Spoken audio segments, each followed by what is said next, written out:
Smart city అంటే ఆరోగ్యంగా ఉండాలంటే దోమలు లేని నగరం కావాలి. దోమలు లేని నగరం కావాలంటే ఒకటే మార్గం, అండర్గ్రౌండ్ సివరేజ్. మనం ఎంత కాలువల్లో మట్టి తీసినా, సవిటి కాలువలు అంటారు వాటిని, ఆ కాలువల్లో మట్టి తీసినా, లేదు వాటిలో ఫాగ్ మందు కొట్టినా, ఏది చేసినా ఇది పర్మనెంట్ సొల్యూషన్ కాదు. పర్మనెంట్ సొల్యూషన్ ప్రపంచంలో డెవలప్ అయిన అన్ని దేశాలు అమెరికా, చైనా, జపాన్, రష్యా, ఇలా అష్కాబాద్, ఇలా ఏ కంట్రీ తీసుకున్నా అండర్గ్రౌండ్ సివరేజ్ ఉంటుంది.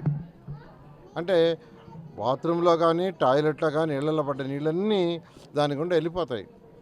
అప్పుడు భూమి లోపలే పైపుల్లో పోతాయి. అప్పుడు దోమలు ఉత్పత్తి కావడానికి ఆస్కారం ఉండదు. అందువల్ల దోమలు లేని సిటీ కావాలంటే ఒకటే, అండర్గ్రౌండ్ సివరేజ్. దాన్ని